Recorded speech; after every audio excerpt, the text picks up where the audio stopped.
Bonjour les amis, bienvenue sur la chaîne Matière à Profit. Aujourd'hui, nous allons regarder un petit peu ce qu'il se passe sur l'or, ce qu'il s'est passé sur les cours de l'or déjà. On va aller voir les minières ensuite.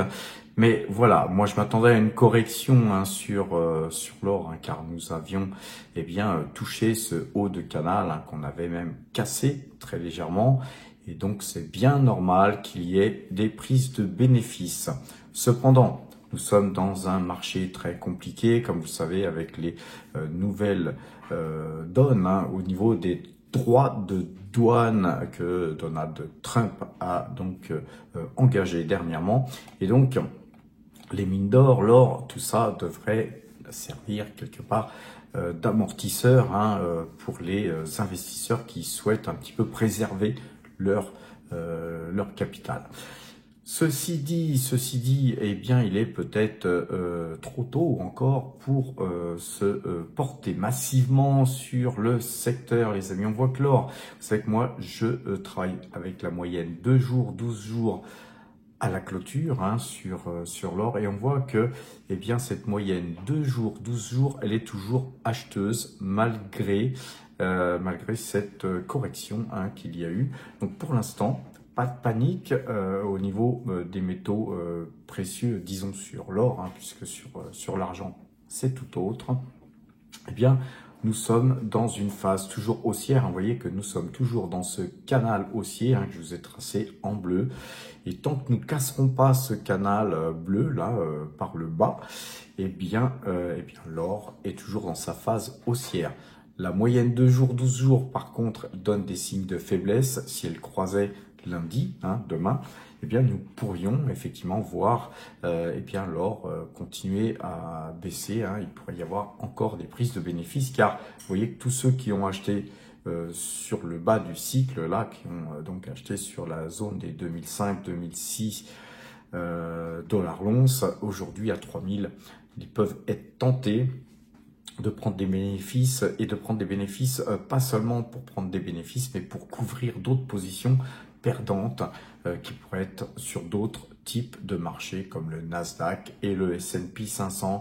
Pour tenir des positions, les amis, il y a des gens qui utilisent l'effet levier, donc ils sont en leverage, ils achètent avec plus d'argent qu'ils n'en ont vraiment. Et donc à un moment donné, il y a les appels de marge, et les appels de marge, ça fait très mal quand on est à contresens. Et donc souvent, pour payer ces appels de marge, que font les opérateurs? Ils vendent là où ils ont des bénéfices, et les bénéfices, là pour l'instant, ils sont sur l'or, sur les minières et sur ce secteur, comme très peu d'autres secteurs finalement, car tout est embarqué, tout est à la baisse aujourd'hui. Alors on observera cette moyenne 2 jours, 12 jours, pour pourquoi pas alléger un petit peu sur les valeurs sur lesquelles on a des bénéfices, sur les mines d'or. Mais par contre, on va se tenir prêt, car je pense que les mines d'or, les mines en général, le secteur minier en général, va être très résilient par rapport à la conjoncture actuelle, et par rapport au futur qu'il commence à se profiler à nous, car sur d'autres types de marchés comme le S&P 500, le Nasdaq, etc., nous n'avons peut-être vu que les premières baisses, et donc peut-être que ces marchés vont continuer à baisser. En tout cas, moi, j'en suis relativement convaincu. Et donc, à partir de là, il y a un moment donné où, de toute façon, appel de marge en appel de marge, tous ceux qui sont donc acheteurs avec effet levier devront déboucler leur position, ils devront vendre, et toutes ces ventes vont faire continuer à faire baisser le marché encore plus, et donc les gens intelligents chercheront des valeurs refuges. Et quoi d'autre que les prix de l'or qu'on a là sous les yeux, qui sont toujours dans un schéma haussier. On a toujours cette impulsion haussière sur les prix de l'once d'or. Et vous savez que l'or, eh bien sûr, c'est une valeur refuge. Hein. Quand tout va mal, quand tout s'écroule, eh bien les gens se tournent vers l'or. Et donc globalement, je vois mal le marché orifère s'écrouler, d'autant que sur les minières, les amis, nous avons un double effet qui se coule. Nous avons le Brent. Vous voyez que le Brent, lui, eh bien, il a aussi décroché, mais il a décroché très très fortement à l'image du Nasdaq, du S&P 500, parce que tout le monde prévoit un ralentissement de l'économie mondiale. Si ralentissement il y a vraiment, et je pense qu'il va y avoir un ralentissement, je pense qu'il va y avoir un retour de l'inflation. Les mesures que Trump vient d'annoncer sont très très très inflationnistes et à partir de là on pourrait même voir plutôt une récession et dans ce cas-là eh bien évidemment l'or pourrait servir encore une fois de refuge. Alors les minières seraient doublement intéressantes à exploiter dans ce scénario que je suis en train de vous dessiner. C'est que les minières, eh bien, quand le pétrole baisse, elles augmentent leur marge, bien sûr, et donc il y aurait un effet, un double effet levier sur les minières, c'est-à-dire que le hausse du prix de l'once d'or et baisse du pétrole, tout ça est bien sûr très favorable aux minières et ça fait quand même des mois qu'on vous le dit sur cette chaîne comme sur la chaîne Power Trade que j'anime aussi. On est très très intéressé par tout ce qui est secteur minier actuellement. D'ailleurs, mon portefeuille aujourd'hui, eh bien, il est à hauteur de 10% investi sur les minières, alors que j'ai jamais en général dépassé 3%. Donc c'est pour vous dire que j'ai multiplié par plus que 3 mes positions sur les valeurs donc minières. Alors le silver, l'argent là, par contre, lui, il a décroché, mais vous savez, tout le monde s'accorde à dire que le marché de l'argent, le silver, est un marché manipulé. Tout le monde s'accorde à dire que au-dessus de 35, vous allez voir sur le long terme, vous voyez que eh bien 35 dollars, c'est vraiment les prix au-dessus duquel on ne peut pas aller, car dès qu'on va approcher cette zone de 35 dollars, eh bien il y a tout un tas d'intervenants qui shortent l'argent papier, les amis. Et vous savez qu'il y a beaucoup d'opérateurs qui pensent qu'à un moment donné, eh bien tout ça va craquer puis que ça va exploser à la hausse.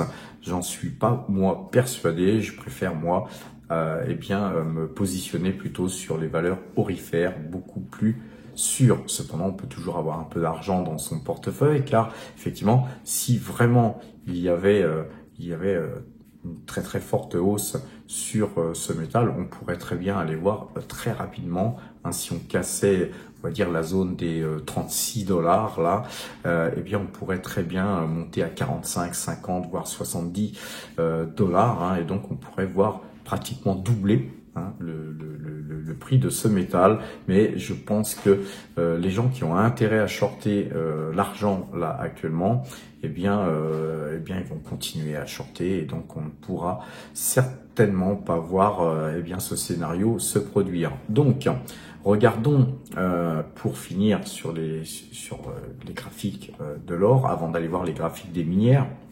Regardons l'indice Gold Miners et vous voyez que là par contre on est passé vendeur sur les mines, tout simplement parce que ce sont des actifs un petit peu comme les autres actifs qu'on retrouve sur le S&P 500, le Nasdaq, le CAC 40, le DAX, etc. Et donc sur les actifs effectivement bien il y a des droits de douane, etc. Donc pour l'instant les marchés se posent beaucoup de questions. Et quand on n'a pas les réponses, quand on ne sait pas, qu'est-ce qu'on fait? On s'abstient et donc on n'achète plus, voire on vend si on a des bénéfices Donc sur le secteur minier, on va attendre hein, encore un peu. Si on a des bénéfices, on va peut-être aussi même d'ailleurs les prendre ici ou là, ce que moi j'ai commencé à faire. Par contre, eh bien on va se tenir prêt, bien sûr, à refaire feu sur ce secteur qui, à mon avis, sera un secteur qui va vraiment surperformer par rapport aux autres secteurs. Regardons nos mines, hein, les mines que moi j'ai en portefeuille, les mines que je surveille. Souvent on fait des vidéos hein, sur les valeurs sur lesquelles on croit nous le plus.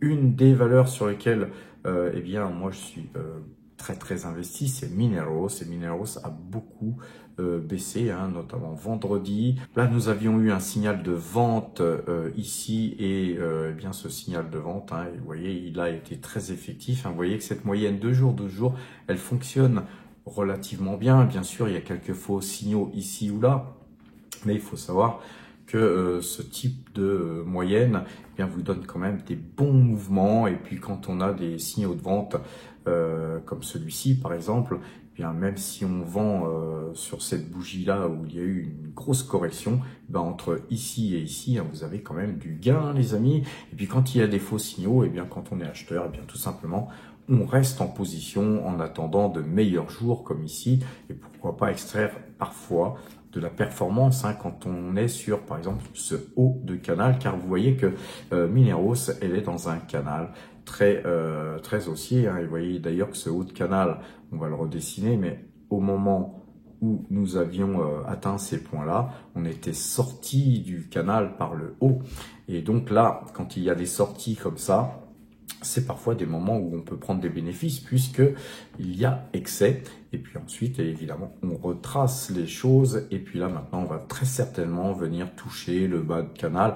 Pas forcément en ligne droite, hein, on va peut-être évoluer comme ça en remontant un peu, redescendant, etc.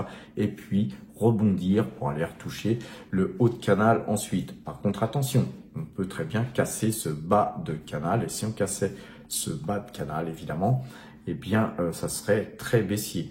Donc, on observera, nous, tous signaux nous permettant, évidemment, de revenir à bon compte sur cette valeur. Nous avons aussi une autre valeur que nous affectionnons particulièrement, c'est Avino. Avino, vous savez qu'on a été à la Swing Mining Institute hein, qui s'était déroulé le mois dernier. Nous avions donc interviewé hein, la plupart des gens qui nous intéressaient d'interviewer lors de ce colloque et de cette conférence. Et donc, ces deux valeurs nous avaient particulièrement intéressés. Et donc, c'est pas parce qu'il y a baisse là actuellement que nous devons paniquer, les amis. Vous voyez que c'est une valeur qui a beaucoup monté, ça oscille à la hausse et à la baisse. Mais là, on attendra hein, sur Mineros, comme sur Avino, eh bien un signal d'achat à moyenne 2 jours, 12 jours à minima, les amis, avant de revenir sur ce titre. Concernant eh bien Collective Mining, alors Collective Mining, vous avez fait un article, plusieurs articles ont d'ailleurs été écrits ici. Donc nous, on s'intéressait déjà à cette valeur en dessous de 7 $. On en avait parlé hein, donc dans les articles que nous écrivons hein, sur powertrade.fr notamment. Et puis on vous avait fait des vidéos sur ce titre. Donc nous avions acheté tardivement, certes, mais nous avions quand même acheté à très bon compte hein, par rapport au plus haut qu'il y a eu ici. Eh bien, nous allons, je pense, très certainement sur cette valeur observée lundi. Vous voyez que là, nous sommes dans une configuration vendeuse ici hein, sur ces points-là, avec un rebond. Et puis ce rebond n'a pas pu créer de croisement de moyenne mobile 2 jours, 12 jours. Vous voyez que la moyenne mobile 2 jours, 12 jours est toujours vendeuse. Vu que nous avions 85% de gains hein, sur cette valeur, là aujourd'hui avec la baisse actuelle, il nous reste 65% de gains. On va peut-être alléger ou vendre cette valeur vu qu'on a beaucoup de bénéfices à prendre. Et par contre, nous attendrons évidemment un signal d'achat, moyenne 2 jours, 2 jours, pour revenir sur ce titre. Je pense que ce titre pourrait revenir dans son canal aussi. Vous voyez qu'on avait un canal aussi ici qui avait été cassé ici. On l'a pas retracé parce qu'il est il est tellement, si on le retraçait, vous voyez, par exemple, comme ceci, eh bien, on aurait vraiment quelque chose de bâtard, hein. On n'aurait pas vraiment de quoi s'inspirer de ce canal. Alors que là, vous voyez que, eh bien, sur ce canal qui a été cassé, eh bien, si on revenait ici, on va prendre en compte hein, ces points hauts ici et cette clôture ici. Et donc, on va voir si on rebondit là-dessus. Si on rebondissait là-dessus, peut-être que nous conserverons notre ligne. Si jamais on cassait, qu'on revenait dans ce canal, ça serait certainement pour revenir toucher le bas de canal. Et dans ce cas-là, puisque la moyenne 2 jours, 12 jours est vendeuse, eh bien nous, évidemment, eh bien, on allégerait au mieux ici pour pouvoir acheter à meilleur prix plus tard. Donc voilà un petit peu sur les 3 mines hein, sur lesquelles nous avons vraiment des très grosses convictions.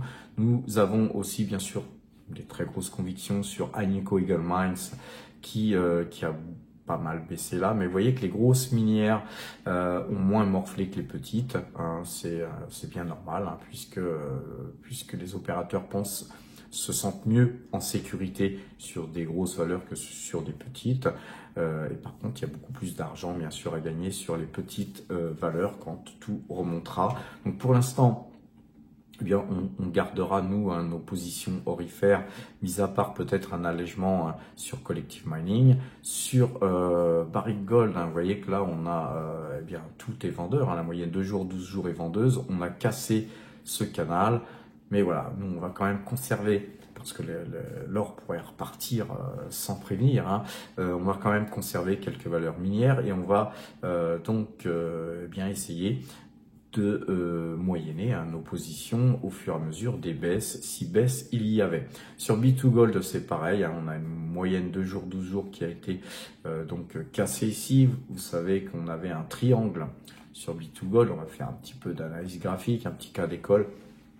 Et on a eu une sortie de triangle ici par le haut, donc c'était acheteur hein, sur B2Gold, et puis malheureusement on est revenu réintégrer ce triangle. Donc que faire graphiquement dans ce cas-là? Eh bien on va réélargir ce fameux triangle et donc on va reformer un triangle nouveau hein, qui est très peu différent hein, du triangle que nous avions auparavant, mais vous voyez que là maintenant, eh bien, on va observer par où on va sortir en sortie triangle. Va-t-on sortir par le haut ou sortir par le bas?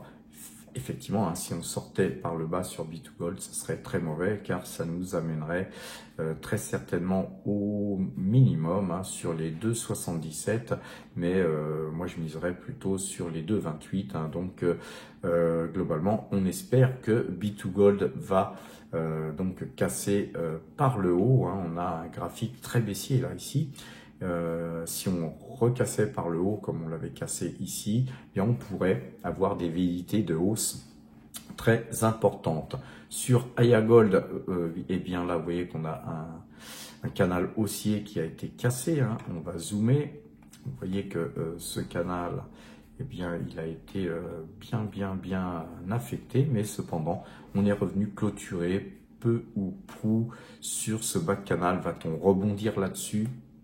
L'avenir nous le dira. Mais si on a une bougie qui se détachait de ce canal hein, à la baisse, hein, c'est-à-dire que si on avait une bougie qui ne toucherait plus ce canal, eh bien, ça serait très négatif pour Aya Gold. Nous avons Endeavour aussi, une valeur qui a pas mal baissé, hein, moyenne de 12 à la vente aussi.